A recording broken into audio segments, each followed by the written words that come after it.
En travaillant moi, j'ai rendu compte comme ça peut être difficile de communiquer avec les artistes des autres domaines. Même si on utilise les mêmes mots, les contenus de ces mots sont complètement différents.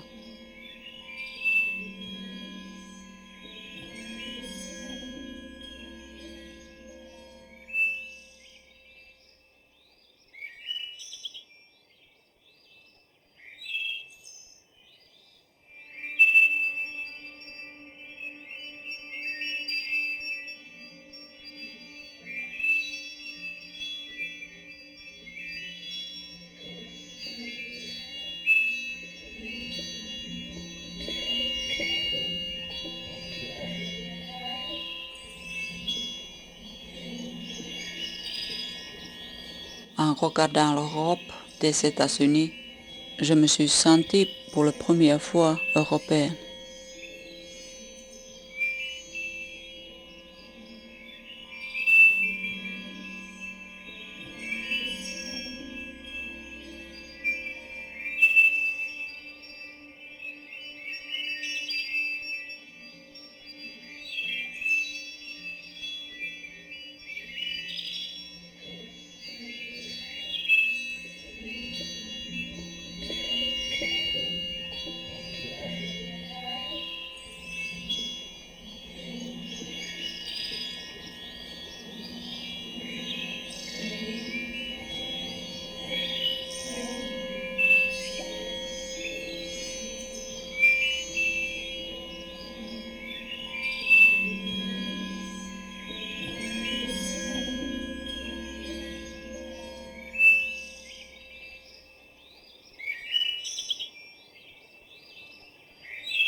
Ansi n'est pas passionné seulement par son instrument, le violoncelle, mais par la musique en général.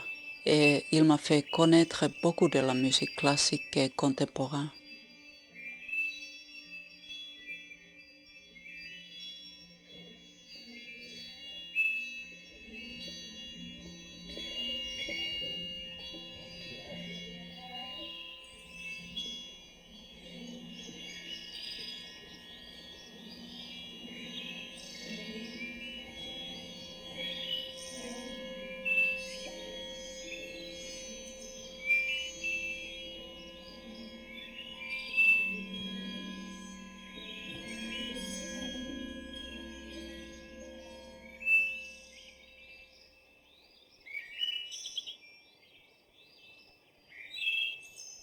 Le plus important, c'était de quitter Finlande et devenir plus conscient de les racines culturelles. En regardant Finlande de l'Europe, je me suis sentie finlandaise pour la première fois.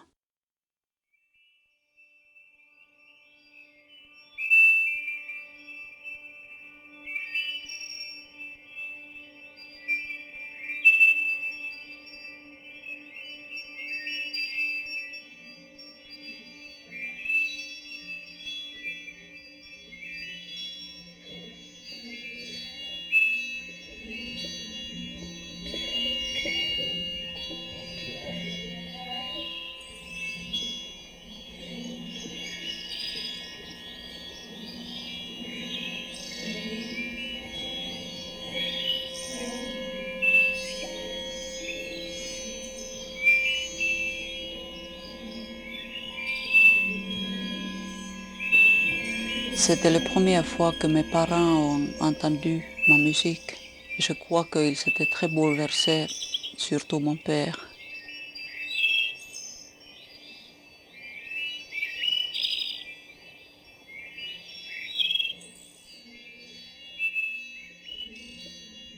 J'ai rencontré d'autres jeunes compositeurs qui sont devenus et restés des amis, notamment Magnus Lindberg et Esa-Pekka Salonen.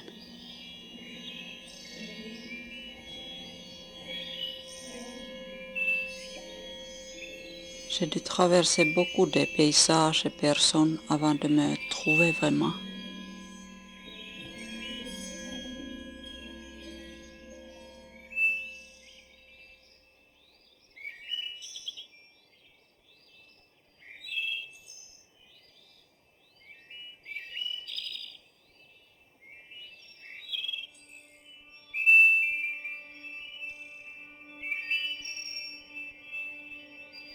J'ai commencé à être déçue par rapport à moi-même vis-à-vis de la musique.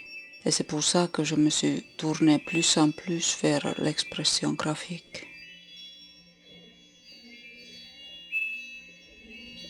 De l'immeuble où on habitait, j'ai gardé juste une amie, un marginal comme moi.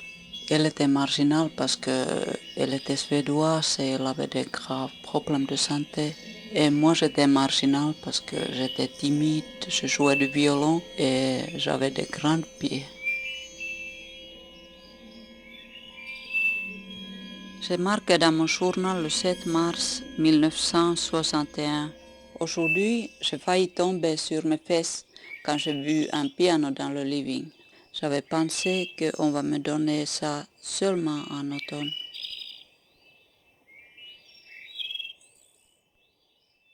Je me rappelle que je appartenais au groupe bleu-vert, ce qui veut dire mélancolique et phlegmatique.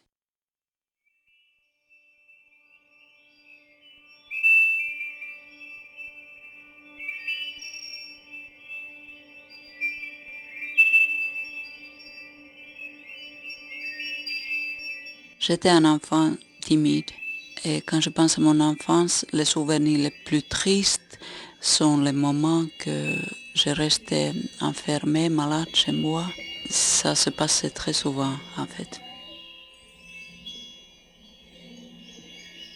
Quand je pense à mon enfance, les souvenirs les plus heureux sont les longs moments que je passais jouer dans la nature.